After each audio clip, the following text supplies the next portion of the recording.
Before we start, just a quick reminder to hit that subscribe button. Only 2% are subscribed at 1,000 subscribers. I'll be posting a special video. Her SOS hit my screen, then stopped breathing. I ran the hallway and slammed the door chain. I'm Alex, 27, and my hands already shook. A muffled cry bled through the gap, sharp, immediate. I shoved the door and the chain screamed. It snapped and I stumbled into stale heat. She crouched by the couch with a torn strap.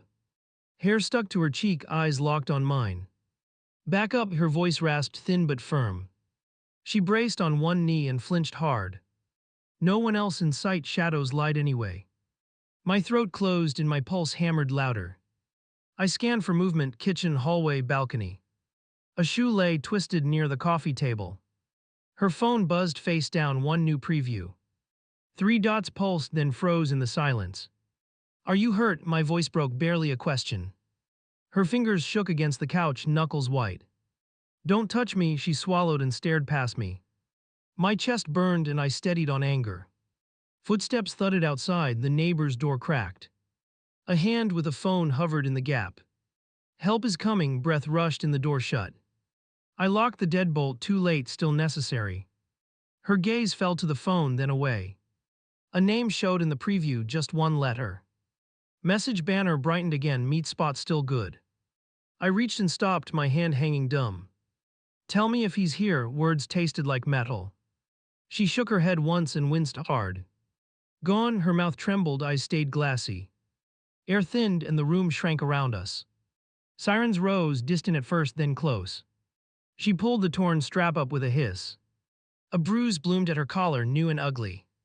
I looked away and the sirens drilled closer. "Keys," I crossed to the door, hands unsteady. Metal clinked and I cracked the chain mount. I pushed the broken links under the mat. If he came back, he'd meet me first. Her phone vibrated again and skittered sideways. The preview flashed a hotel street in time. I swallowed it down. Later, not now. I pocketed the detail and my jaw locked. "Ambulance or car?" I kept my voice narrow.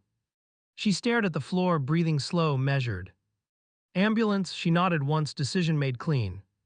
I unlocked the door as boots hit the landing. 2 officers filled the doorway, calm, efficient. One scanned me, the other kneeled beside her. "Step back," a palm raised, no room for debate. I moved and the neighbor watched through a slit. Questions started, time, entry, threats, names. I gave short answers, just what I had. No excuses, no stories, only now. The officer wrote and the hallway hummed. They lifted her gently, she gripped my sleeve. "Wait outside," she let go with effort. I nodded once and swallowed the taste. The gurney pivoted and she didn't look back. In the hall, my phone buzzed in my fist. Unknown number, then a second buzz, same sequence. I opened the screen and the name popped. "Mark calling again." I killed the call and opened messages, new bubble blinking. Another ring vibrated through my palm and I let it ride. 2 uniforms watched my thumb hover over that name. Record everything, I told myself and hit screen capture. Walk me through the last 10 minutes, clipboard ready. I gave seconds, not stories, door break, voices, exit. My voice stayed even, my jaw did the shaking. "Phone stays with you," I added and kept it close. Paramedics rolled past and took the stairs hard. I followed at a distance, lungs hot from sprinting. At the bottom landing, I stalled on a choice. Ride with them or chase the caller who just fled. I picked her first and ran for the street. Doors shut, siren wailed, tail lights shot forward. A rideshare slid up and I climbed in fast. "Follow that unit," I said and held on. Mark pinged again while we idled at a light. "You coming or not? Rooms paid, don't be weird." I copied the screen and saved it twice. The driver flicked a glance, I stared ahead tight. At intake, a nurse blocked me with one hand. "Visitor or family?" Eyes level, no softness, no edge. "Partner," my mouth moved before doubt could answer. She wrote it down and pointed me to chairs. A detective arrived with a notepad and a still face. Phone, palm open, waiting for either trust or panic. I set it down, opened the thread, showed timestamps. He scanned, then tapped the hotel line with a knuckle. Lobby camera, keycard logs, bar receipts, his list landed. "Can you forward the screenshots?" I sent them all. Keep him talking if he texts, he added, stepping back. My chest lifted once like a match catching air. I baited the hook with 3 words, running a little late. His reply came fast, room number, floor, door code. I filmed the screen with his face in the reflection. The detective's mouth tightened, not a smile, momentum. Do you want me there for the kit? My voice low. The nurse folded a paper and nodded once. She asked for you outside the room, clear, direct, immediate. I stood, then stopped. Detective lifted a finger. Don't discuss details with her right now, a measured warning. Let the nurse lead, keep contact minimal, provide support. I swallowed and pocketed my hands so they stayed still. He turned away and dialed someone who answered fast. I waited near the vending machine and practiced breathing. Shallow in, hold, longer out, enough to slow the tremor. In my head, I marked the clock every minute. Each mark felt like a nail hammered into plan. Mark rang again and I answered with silence. Street noise on his end, then a laugh. You better not ghost me, words smug, careless, wasted. I hung up and sent the log to detective. A uniform slid a form toward me, consent to release updates. I signed it and watched the line turn shaky. I hate how fear writes my name like that. I signed again beneath it, clearer, harder, angrier. Nurse reappeared with her hair tucked behind one ear. She's doing the exam now, voice flat to keep me steady. She asked if you could stay nearby, the words tightened. I'll be here, I said and meant every syllable. I texted Mark one more line, door code didn't work. He threw back a new code and an apology. Front desk is giving me looks, a dumb mistake. The detective saved that message like a chip cached later. 2 patrol units rolled by the entrance and cut engines. One officer took the far stair, another the elevator. Detective checked his watch and gave me a nod. Pieces moved and I felt the shape of a turn. My phone buzzed from a blocked number, voicemail dropped in.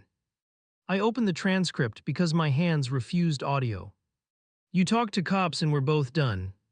The word both stuck like grit and scraped everything else. I caught my reflection in the glass door, older by hours. Not braver, just past the point of pretending comfort. I balanced on that edge and refused to blink. If he walked in here, I would not step aside. The nurse returned with a small signal, a thumb curled inward. Almost finished, the phrase tapped something raw inside. She lowered her voice and held my eyes a beat. She asked if you can hold her hand next. I pushed through the curtain and offered my hand. Her fingers tightened like a small vice and then eased. Only a minute, the nurse warned, eyes on the clock. I squeezed once and felt her breath catch, then settle. I'm here, I kept my voice low and steady. She looked at my knuckles and not my face. Don't ask anything, the nurse reminded, pen tapping twice. I nodded and counted her breaths until the pen stopped. The curtain lifted and the detective stepped in halfway. Quick update, he held his phone at his chest. 2 units are staged at the hotel right now. My grip tightened and she flinched at the word hotel. I'm stepping out, I left before questions tripped out. In the corridor, the detective angled his screen toward me. Keycard list pulled a single guest for that floor. The name matched the text thread, no wiggle room. Stay reachable, he pointed to my pocket and moved off. I paced to the water fountain and back twice. A voicemail appeared and I opened the transcript on instinct. Don't bring cops or I'll ruin you, choose fast. I recorded a reply with my thumb hovering halfway. Running late, front desk keeps staring, be cool. Message sent, heart pounding against a tighter cage.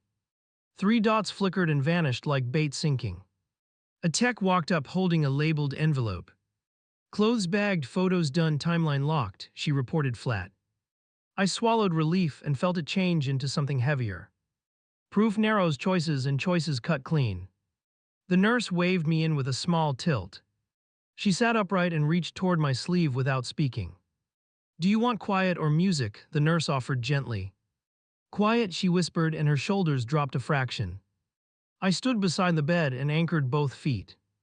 Your messages helped, I said, choosing each word. Her eyes flicked to mine and away just once. I know, she breathed and a tremor softened. The detective returned with a short nod and focus. Front desk confirms he just asked about a second code. He lifted an eyebrow like a question I didn't want. Push him to wait in the lobby, he suggested. I typed with one thumb and kept my face blank. Lost the slip with the code, meet me downstairs. My other hand stayed in hers, firm and present. 3 dots came fast and landed with a location pin. Got it, the detective said, already moving toward the exit. Stay put until we text all clear, he added quietly. The nurse glanced at the clock and folded another sheet. Time felt like rubber pulled to tearing. A dull thump rolled through the hall from the entrance. Boots angled toward the elevator and then faded out.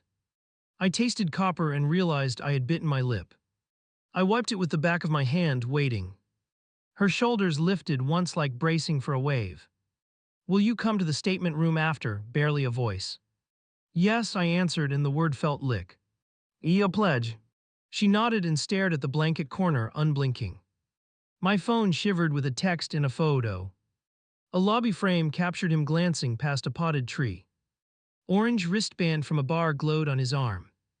Move now, the detective texted, and then nothing else. The nurse adjusted the blanket and cleared her throat. You can walk with her when we transfer, she told me. Short hallway, then wait area for advocates, she added. I braced for the move and watched the door, listening. Another photo hit, then a single line that mattered. In custody, no incident, bring her what she needs. My lungs filled without the weight that lived there. It didn't feel like victory, only the start of hard work. The nurse rolled the bed forward and I matched pace. She kept my sleeve caught between 2 fingers again. A security guard opened the next door with a swipe. We entered a smaller room that saved no comfort. An advocate greeted us with a folder and careful eyes. I'm here to guide next steps, she offered with calm. Options, support, and a ride when you're ready. I stayed standing because sitting would release something unstable. The detective appeared with a new form and a question. Consent to photograph injuries now or later, practical clipped. Her chin lifted and she signed with a steady line. He met my gaze for a beat, unreadable. I want my phone when you finish, she told him. He nodded and pointed to a locker tag on his belt. Preserved for evidence, but will coordinate access. She breathed out in a way that sounded like resolve. The advocate slid a card across and didn't push. Shelter or home, we can arrange both, she offered. She looked at me, then back to her. Decide after discharge, not before. I stepped into the hall as the nurse repositioned equipment. The detective leaned beside the door with a muted ring. He asked for a lawyer the second they cuffed him. Good, I answered, though good felt like an unfinished word. Your cooperation stays critical, he reminded, voice low. Any contact from him or his circle comes to me. I scrolled the threat transcript and forwarded every piece. He watched the progress bar like a fuse burning. The door opened and the nurse waved me back inside. You can sit near her feet during photographs. I took the chair because standing would block the angle. She kept her gaze on mine through each click, anchored. When it ended, the room felt quieter and heavier. She reached out once more and found my wrist. I'm not going back to our place tonight, she said. Then we plan a different exit, I answered. The advocate handed over a small packet and a choice. Ride with her to a safe address or meet later. I didn't hesitate because hesitation breaks trust fast. I'll ride with her, I said and meant it twice. We waited for release papers while my phone pulsed again. A final image arrived of a property box on a table. Inside sat a wallet and a key fob with a sticker. The sticker matched the hotel logo from the thread proof. Discharge papers hit the counter and the wheelchair pivoted hard. The advocate waved me to the side exit, no lobby, no pause. A patrol car idled by the curb with rear doors open. We moved as one and I kept scanning for tails. In the back seat, she wrapped both hands under the blanket. Safe address still available, the advocate asked, eyes straight ahead. Yes, I kept my voice firm because wobble spreads fast. My phone rattled, unknown number, delete this or lose your job. I saved the threat and mailed it to the detective instantly. Log everything, I muttered, and the advocate nodded once. We stopped at the precinct for statements and evidence transfer. I followed the sergeant down a short corridor, tight breaths. Recorder clicked on and the questions landed in exact lines. I gave minutes and movements, not feelings or guesses. Will you consent to a device copy? The tech asked carefully. Yes, I watched my screen vanish into a labeled pouch. Charging documents by morning, the detective told me without ceremony. Protective order starts when the judge signs, he checked a watch. Escort to retrieve essentials, he added and pointed to the door. I signed another form and the advocate met us outside. Two officers led me to our building through a side street. My stomach climbed as we turned the corner, window cracked open. One officer went ahead and cleared the rooms in seconds. Quick in, quick out, he said and held the frame. I crossed the threshold and felt the place reject me. No searching, only what she asked for and nothing extra. I took the bag we kept by the dresser and paused. A folded receipt peeked from the nightstand, room number, timestamp, initials. I didn't flinch, I photographed it, I slid it into evidence. The officer watched and gave a short approving nod. I grabbed the charger and one jacket for the night. We left before the ache could build into speech. By the stairwell, a sedan idled with plates half covered. A silhouette leaned forward as if memorizing my face. I snapped a clear picture and texted it to the detective. The engine revved and the car peeled out with a squeal. Back at the safe address, the advocate buzzed us through quickly. She handed her a small envelope and a printed card. Shelter rules inside, the advocate murmured, then gave me space. I set the bag down and waited for her eyes. Thank you, she exhaled and pressed her thumb into the strap. I'm staying close and I'll testify without hedging. You're not staying here, she whispered, and I understood completely. I'll be outside if you need me, I answered and held the door. The detective texted an update while I stood under the awning. Arraignment at 9, prosecutor assigned, notify if he contacts you again. I typed back one word, received, and pocketed the buzzing phone. Wind pushed grit across the sidewalk and kept me alert. A new number lit my screen with a clipped message. You can fix this with one meeting, bring the phone. I forwarded it and a reply arrived faster than hope. Keep distance, we want the contact to keep flowing. I paced the block and timed the patrol's swing by the corner.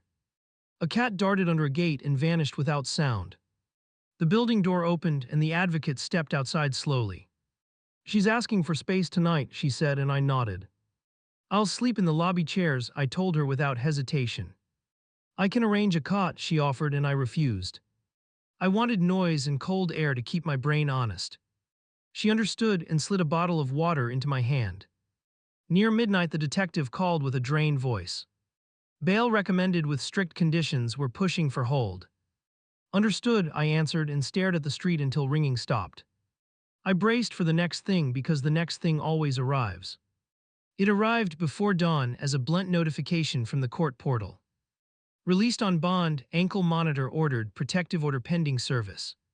I read it twice and felt the ground tilt under me. I texted the advocate and asked for a supervisor at the desk. We adjusted the sign-in list to shield her last name. We switched her unit number and rerouted delivery notes. I stood by the elevator and watched every stranger's hands. I wasn't a guard, but I acted like one anyway. My phone buzzed again with a new account request. Profile photo showed the sedan from earlier in my building. Caption read soon with 3 dots that stretched forever. I saved it, sent it, and raised my head for the door. The ankle monitor ping landed in my inbox before sunrise. Violation alert, location near our block, time stamped to the minute. I forwarded it to the investigator and tightened my grip on the rail. If he drifted closer, I would not freeze. A patrol unit rolled past the shelter entrance on schedule. I showed the officer the stalker account with the car photo. Log it in the case file, he replied, eyes narrowing once. He noted the plate fragment and promised a canvas tonight. The prosecutor called while I watched the stairwell door. Pre-trial this afternoon, crisp voice, zero padding, clear directives. Bring the phone and your screenshots, keep your ringer on. I wrote the time on my hand, then circled it twice. She stepped out with the advocate and a packed tote. We can ride together or meet there, the advocate offered. I'm coming with you, I said and held the elevator. She nodded without speaking, jaw set, eyes forward. Outside, my screen flashed a new unknown contact request. Tell her to drop charges, we all walk away clean.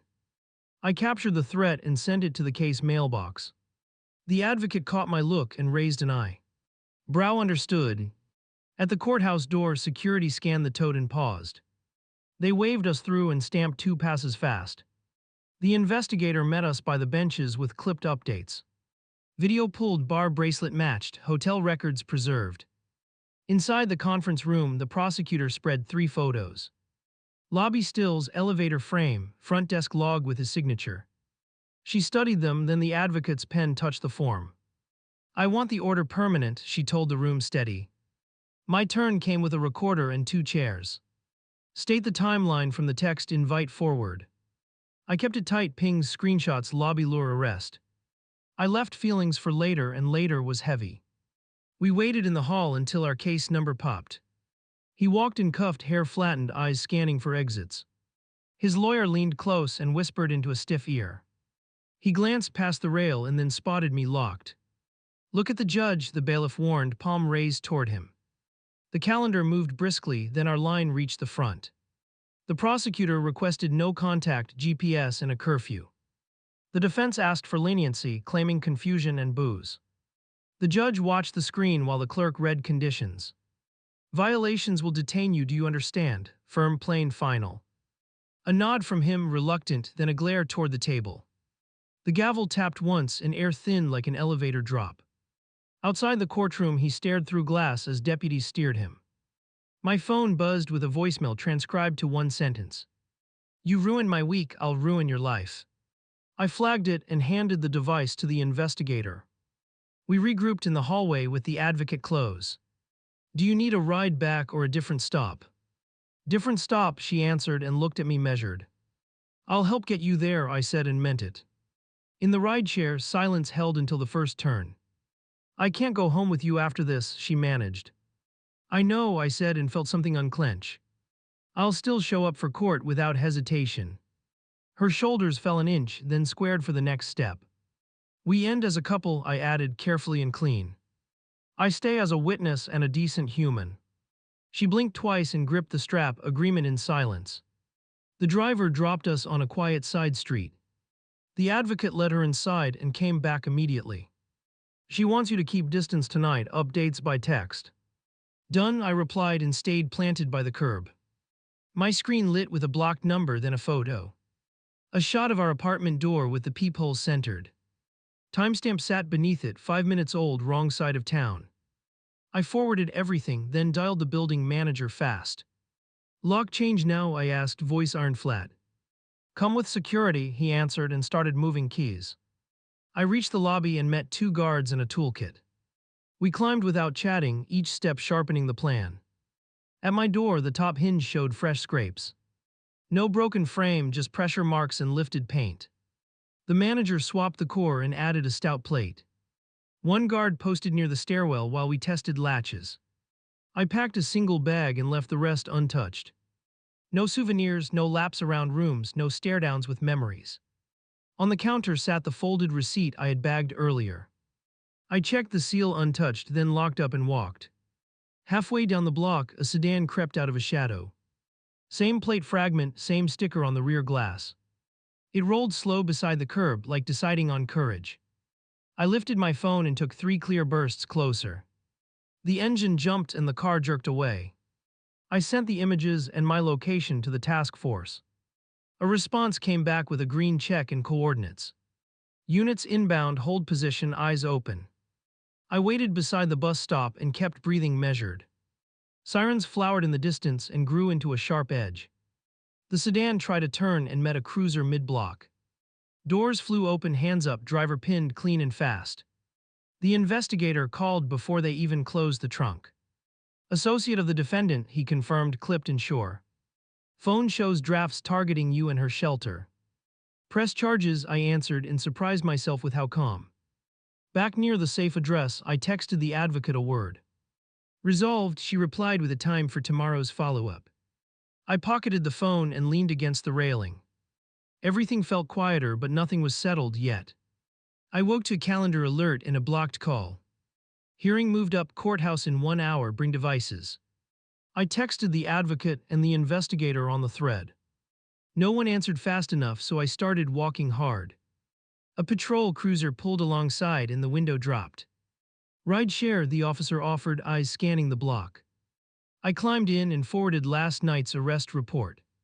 "Good," he muttered and hit the siren for Lights only. At security, I emptied my pockets and kept my focus. The prosecutor waved me over with two clipped gestures. New offer, she said, sliding a sheet across. Felony plea, registration, no contact years, take it or trial. I read the language twice and felt my ribs tighten. It keeps her from cross, the prosecutor added, voice level. Testimony still filed by affidavit, she nodded toward the door. Defense is wobbling, she finished and held my gaze. The detective joined us with a sealed pouch and receipts. Phone dump recovered, drafted threats and route searches, he reported. Associate named, already booked, warrants on 2 devices. I exhaled through my teeth and braced for the hallway shuffle. They brought him in shackled with a stiff stare forward. His lawyer leaned in close and whispered without blinking. He peered past the railing like he could undo yesterday. His jaw worked, then he looked down, cornered by paper. The judge entered and the room clicked into motion. Our case called early, counsel at the podium, quick conference. The prosecutor summarized counts without adjectives or flab. Defense requested time, judge denied, clock already running. Your choice now, the judge warned, tone flat and final. His lawyer signaled once and turned a page with care. He swallowed, eyes flicked to me, then to her seat. I accept, he answered, and the gavel tapped once. Terms read out loud while I counted each requirement. Custody duration, post-release monitoring, digital ban, perimeter, radius. Violation equals immediate detention, no second chances, clear. He signed and the pen left a shaky slash, telling.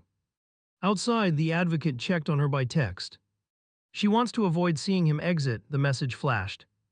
We staged near a side door and waited for clearance. The detective posted nearby, shoulders squared, attention sharp. The elevator dinged and deputies moved the chain quickly. He stared at me once and smirked like a dare. I didn't move or speak, I let the rules stand. The doors closed and the silence cracked, thin but present. She arrived with the advocate and stopped just short.